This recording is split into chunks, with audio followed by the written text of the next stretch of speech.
Hello guys, welcome back to all about entertainment here for you. तो दोस्तों, फिल्मी दुनिया इतनी भी आसान नहीं होती जितनी दिखाई देती है।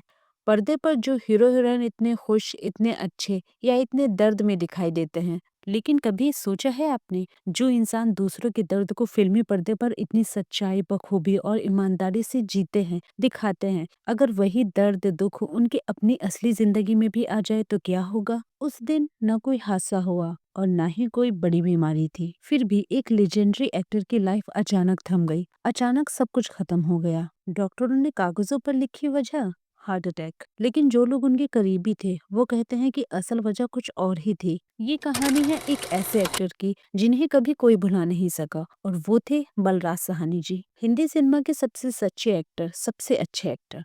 ये वो एक्टर थे जो पर्दे पर गरीबी, मजदूर और आम इंसान का दर्द इतनी सच्चाई से, इतनी बारीकी से दिखाते थे कि देखने वाला भी रो पड़े। 2 बीघा जमीन सिर्फ एक फिल्म नहीं थी, वो उनके करियर की आत्मा थी। सब कुछ जिंदगी में अच्छा चल रहा था, सब खुशहाल था, लेकिन एक दिन अचानक उनकी बड़ी बेटी शबनम सहानी की तबीयत बिगड़ने लगी। उनका इलाज शुरू हुआ, कई डॉक्टर भी बदले गए, हर मुमकिन से मुमकिन कोशिश की गई, पर धीरे धीरे हालात और बिगड़ते गए। और फिर वो दिन आया जिसने बलराज साहनी की लाइफ को अंदर से तोड़ दिया, और वो दिन था जब उनकी बेटी इस दुनिया को छोड़कर चली गई। बेटी की मौत के बाद बलराज साहनी पहले जैसे नहीं रहे, क्योंकि उनकी बेटी की उम्र सिर्फ 26 साल थी और उन्हें ब्रेन हेमरेज हुआ था। बेटी की मौत का दर्द वो भुला नहीं पा रहे थे। वो शूटिंग पर जाते थे, डायलॉग बोलते थे, लेकिन उनकी आंखों में जिंदगी नहीं बची थी। आखिर कैसे कोई बाप अपनी जवान बेटी की मौत बर्दाश्त कर सकता है? उनका दुख भी तो इतना बड़ा था। लोग कहते थे वो अक्सर अकेले बैठकर काफी देर तक एक ही जगह पर देखते रहते थे, और ऐसा लगता था कि बहुत गहरी सोच में डूबे हुए हैं। लेकिन उन्होंने कभी भी ना कोई शिकायत की, ना आंसू, और ना ही कोई शिकवा किया, बस खामोशी। कई लोग कहते हैं कि वो उसी दिन ही अंदर से मर गए थे जब उनकी जवान बेटी इस दुनिया से चली गई थी। धीरे धीरे वक्त बीतता गया, लेकिन उनका गम कम नहीं हुआ। हैरानी की बात ये थी कि उनका कैरियर चलता रहा। फिल्में आई, लोगों ने उनकी तारीफ बहुत की, लेकिन उनकी लाइफ में अब ज्यादा खुशी नहीं बची थी।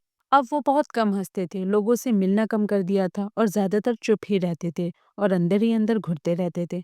वो कहावत तो आपने सुनी है ना, दर्द जब बोल नहीं पाता तो दिल पर बोझ बन जाता है। फिर आया वो दिन जिसने सब खत्म कर दिया, और वो दिन था 13 अप्रैल 1973, जिस दिन अचानक एक ऐसी खबर आई जिसने सबको झंझोर कर रख दिया। और वो खबर थी, बलराज साहनी जी इस दुनिया को छोड़कर चले गए। सिर्फ 59 साल की उम्र में वो इस दुनिया को छोड़कर चले गए थे। डॉक्टरों ने कागजों पर लिखा डेथ कॉज हार्ट अटैक, लेकिन सच्चाई तो कुछ और ही थी। उनका दिल उस दिन नहीं टूटा, वो तो अपनी बेटे को खोने वाले दिन ही कमजोर पड़ गए थे।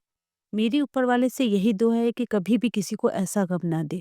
बलराज साहनी जी ने हमें ये सिखाया है कि सच्ची एक्टिंग सिर्फ रोल प्ले करने से नहीं होती, बल्कि अपने काम के प्रति लगाव, ईमानदारी और दिल से की गई मेहनत से होती है। और जब दिल पर दर्द का बोझ बहुत बढ़ जाए तो हार्ट भी ज्यादा देर तक साथ नहीं देता। तो दोस्तों, अगर आपको ये वीडियो पसंद आई हो तो वीडियो को लाइक शेयर जरूर करें। अपने थॉट्स हमारे साथ कमेंट बॉक्स में शेयर जरूर करें, और ऐसी ही रियल लाइफ इमोशनल कहानियों के लिए हमारे चैनल को सब्सक्राइब करना ना भूलें। मिलते हैं नेक्स्ट वीडियो में, तब तक के लिए खुश रहिए, अपना ख्याल रखिए, बाय बाय।